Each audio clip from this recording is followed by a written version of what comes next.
Mark, did you want to say something about death? Or being afraid of dying, or I also want to say I'm sorry that you've had those thoughts and feelings with suicide. It's a tough position to be in. I don't think I'm afraid of death as a state. I think I'm afraid of the process of dying. It doesn't sound like a pleasant experience. And even if you could mitigate it, I think it deprives me of the life goals that I wanted to pursue.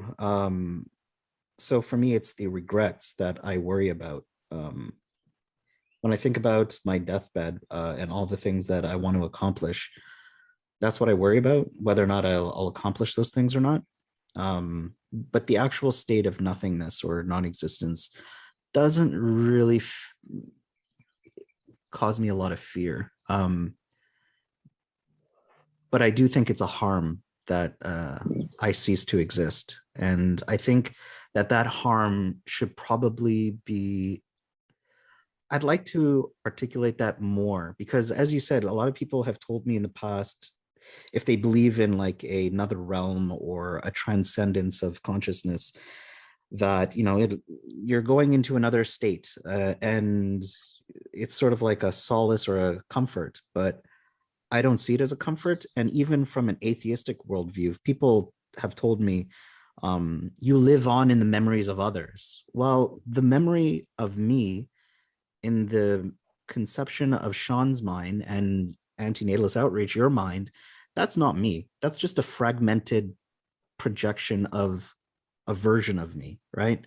And I don't think there's comfort in that for me, because like I don't think I'm living on in that way. I think my consciousness is annihilated, and who I am as a person is just gone. It's completely gone. And I think that's the gravity of the situation needs to be acknowledged, and that death is a harm, and I want to prevent that type of annihilation being taken place. It's a sad thing, I think. Wow, that's very profoundly said. I'd really like to hear you talk more about that. You pieced together those words very well. I know you speak about the right to die and stuff, but I'd really like to hear you talk about death itself and the harm of death. That was very well said. I look forward to more of your thoughts on that.